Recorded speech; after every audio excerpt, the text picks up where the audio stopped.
Hello welcome सर्वांचं परत एकदा स्वागत आहे आपल्या JEEच्या स्पेशल टॉपिक सिरीजमध्ये।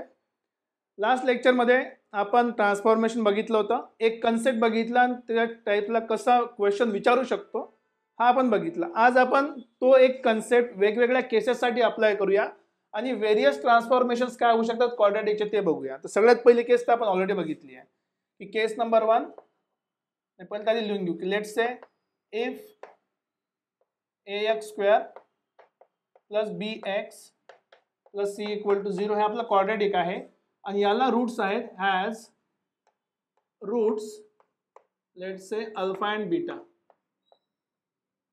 देन नंतर ज्या केसेस बनतात त्या केसेस बघा कशा आहेत। देन सगळ्यात पहिली केस की if alpha plus K and beta plus K are roots, जर अल्फा प्लस के आणि beta plus K are roots असेल तर आपलं इक्वेशन काय करायचं, तर इक्वेशनसाठी फक्त काय करायचं आपल्याला माहिती आहे की याच्या इक्वेशनला म्हणजे अल्फा प्लस के ला इक्वल टू एक्स पकडायचं आणि इथून आपल्याला अल्फाची व्हॅल्यू काढायची, कारण की अल्फाची व्हॅल्यू इथे पुट केल्यावर ते इक्वेशन सॅटिस्फाय होईल। तो let's say alpha equal to काय झालं एक्स मायनस के। तर बेसिकली आपण काय म्हणू शकतो, तर आपण एक पॉईंट लिहू शकतो इथे की इक्वेशन बनवण्यासाठी काय करू आपण, let's say we will replace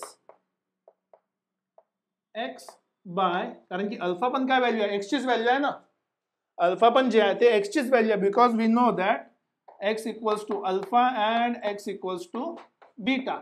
एक्सच्या ठिकाणी मी अल्फा लिहो किंवा अल्फाच्या ठिकाणी एक्स लिहो, one and the same case, पण दोन्ही ठिकाणी मग ते एक्स एक्स वाटणार सारखं वाटणार नाही, म्हणून काय लिहिलं आपण की एक्सला रिप्लेस करायचं कशाने, एक्स मायनस के ने। झालं सिंपलचं लॉजिक। परत सेकंड केस, सेकंड केस मध्ये काय ठेवूया आपण की लेट्स से इफ प्लस नंतर minus if alpha minus K comma beta minus K are roots, these are roots. जर आता हे रूट्स असेल तर परत लॉजिक सेमच आहे आपलं, एका नंबरला पकडला आपण की let's say alpha minus K equal to X असेल तर आपल्याला अल्फाची व्हॅल्यू पाहिजे, तर अल्फा इक्वल टू काय झाला आहे एक्स प्लस के, म्हणजे या ठिकाणी काय येणार आता we will replace x by x plus k. तर या केस मध्ये काय होणार रिप्लेस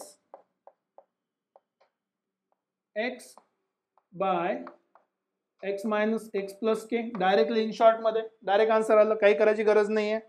सो पहिला पॉइंट, दुसरा पॉइंट, ठीक आहे। So point number 3, case number 3। So let's say if K times alpha आणि के टाइम्स बीटा आर रूट्स, आता हे नवीन रूट झाले जे मल्टिप्लाय मध्ये आहे के टाइम्स अल्फा बीटा, लॉजिक आपलं सेम राहणार, लॉजिक बदलायचं नाही। लॉजिक काय या केस मध्ये की आपण समजू की के टाइम्स अल्फा इक्वल टू किती आहे एक्स, तर बेसिकली अल्फा इक्वल टू काय होणार एक्स बाय के, म्हणजे एक्सच्या ठिकाणी काय आलं आता एक्स बाय के लिहायचं, that's it. So we will say that की replace x by x upon k, एक्सच्या ठिकाणी फक्त एक्स अपॉन के लिहायचं, तुमचं इक्वेशन बनलं। एकदा करून दाखवत तुम्हाला की काय करायचं आहे, हे जे आपलं ओरिजिनल इक्वेशन आहे ना ते इक्वेशन काय आपलं ए टाइम्स, आता एक्सच्या ठिकाणी फक्त काय लिहायचं आहे एक्स बाय के लिहायचं, त्या ठिकाणी काय लिहायचं आहे एक्स बाय के त्याचा स्क्वेअर प्लस बी टाइम्स इथे काय असणार आहे again X by K plus C equals to 0। बस या दोन गोष्टी एवढा इक्वेशन लिहिल्यानंतर फक्त आपल्याला काय करायचं आहे याला देन सॉल्व। याला जर का सॉल्व केलं तर आपल्याला काय भेटणार, जे ट्रान्सफॉर्म इक्वेशन आहे त्या इक्वेशनचे रूट काय असणार आहे के टाइम्स अल्फा आणि के टाइम्स बीटा। नंतर केस नंबर 4 की if alpha by K and beta by K are roots, आता अल्फा बाय के आणि बीटा बाय के काय आपले रूट्स आहे, सेम लॉजिक, काय नवीन करायची गरज नाही की let's say alpha by K आपलं suppose alpha by K equals to काय एक्स आहे, तर अल्फा इक्वल टू काय होणार आहे के टाइम्स एक्स, तर ही व्हॅल्यू पुट करायची आपल्याला, that's it. So we will replace x by K times X, झालं आपलं नवीन इक्वेशन तयार, प्लस झालं मायनस झालं। आता नेक्स्ट केस मध्ये आपण काय करू रेसिप्रोकल घेऊन बघूया। So let's say number 4 complete, number 5 let's say if let's say minus alpha and minus beta are roots. आता या केसमध्ये निगेटिव्ह झाले की मायनस अल्फा आणि मायनस बीटा आपले रूट्स झाले. परत काही जास्त आपल्याला मॉडिफाय करायची गरज नाही, फक्त सिम्पली काय करायचं आपल्याला की let's say minus alpha equal to जर एक्स होता आधी, आता तो काय झाला अल्फा इक्वल टू पाहिजे होता तर मायनस साईन तिकडे गेली. So alpha equal to minus X पाहिजे, फक्त एवढंच पुट करायचं आहे. So we will replace x by minus X. That's it. तुम्ही बघू शकता लॉजिक काय दिसतं इथे. जर आधी प्लस होता तर आपण मायनसने रिप्लेस केला, मायनस होता तर प्लसने रिप्लेस केला, मल्टिप्लाय होता तर डिवाइडने रिप्लेस केला, डिवाइड होतं तर मल्टिप्लायने रिप्लेस केलं, प्लस होतं तर मायनसने रिप्लेस केला, मायनस आहे तर प्लसने रिप्लेस केलं. That's it. एवढं सिम्पलचं काम आहे. किती सोपं काम आहे.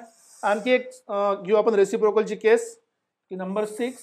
If 1 upon alpha and 1 upon beta are roots of the equation. तर आपल्याला ट्रान्सफॉर्म काय करायचं आहे, परत सेम लॉजिक काय करायचं आहे की let's say 1 upon alpha equal to X. आपल्याला अल्फा पाहिजे तर रेसिप्रोकल घ्या, तुम्हाला भेटलं alpha equals to 1 by X. म्हणजे तुम्हाला काय करावं लागेल, we will replace x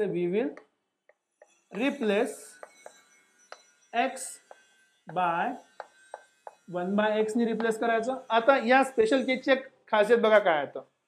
me replace करून दाखवतो काय होणार, चेक करू आपण. लेट्स से इथे रिप्लेस केला आपण, जे आपलं इक्वेशन होतं ए टाइम्स एक्स स्क्वेअर म्हणजे काय झालं, आता 1 अपॉन एक्सचा स्क्वेअर झाला. ठीक आहे. बी टाइम्स 1 अपॉन एक्स झाला आणि प्लस सी इक्वल टू 0 झालं. आता फक्त तुम्हाला काय करायचं आहे, सगळ्या स्क्वेअरनी मल्टिप्लाय करा. मी काय करतोय, एक्स स्क्वेअरनी मल्टिप्लाय केलाय, खाली एक्स स्क्वेअर डिनॉमिनेटरला. जर मी एक्स स्क्वेअरनी मल्टिप्लाय केलं तर एक्स स्क्वेअर आणि एक्स स्क्वेअर कॅन्सल, इथे फक्त राहिला ए. एक्स स्क्वेअर आणि एक्स कॅन्सल तर बी एक्स झाला आणि सी एक्स स्क्वेअर झाला इक्वल्स टू 0. हे इक्वेशन बघा, हे ओरिजिनल इक्वेशन बघा. काय फरक आहे याच्यामध्ये की हा जर एक्स स्क्वेअर बदलून जर मी सी सोबत लिहिला तर आपले रूट्स काय होतात, एकमेकाचे रेसिप्रोकल होतात. तर आपल्याकडे एक स्पेशल पॉइंट आला की इफ एक्स स्क्वेअर एक काम करू, इफ कोएफिशिएंट ऑफ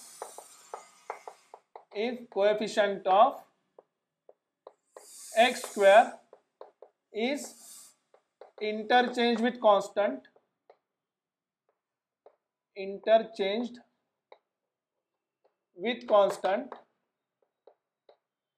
सोबत बदलला आपण. काय केलं आपण की ए इकडे घेऊन गेलो, सी इकडे घेऊन आलो, इंटरचेंज केला आपण. सी एक्स स्क्वेअर बी एक्स झाला आणि ए कॉन्स्टंटला गेला, कॉन्स्टंट. देन रूट्स काय झाले एकमेकाचे, then roots are reciprocal. Roots काय झाले एकमेकाचे रेसिप्रोकल झाले. बघा किती सिंपल सन मस्त कंडिशन भेटली आपल्याला. रूट्स काय झाले एकमेकाचे रेसिप्रोकल झाले. आता या केसमध्ये तुम्हाला जर मायनस लिहायचं असेल तर मायनस पण पुट करून आपण सॉल्व्ह करू शकतो. प्लस लिहायचं असेल तर ऑलरेडी प्लस लिहिलेला आहे. इथे मायनस असेल तर हा फक्त मायनस तिकडे जाईल, मधातली साईन बदलणार फक्त, बाकी काही होणार नाही. त्या दोन केसेस आपण स्पेशल सेपरेट लिहून पण घेऊ. आणखी आज फक्त एवढंच शिकणार आहे आपण की ट्रान्सफॉर्मेशनचा लॉजिक कसा अप्लाय करायचा आणि ते दिसतात कसे, एक्सची व्हॅल्यू कशाने रिप्लेस करायची हेच आपल्याला बघायचं होतं. ठीक आहे. तर तुम्हाला समजलं असेल तर लाईक शेअर करत चला, सोबत सबस्क्राईब करायला विसरू नका आणि असेच व्हिडिओ पाहत राहा. भेटूया पुढच्या लेक्चरमध्ये. Till then take care. Thank you very much.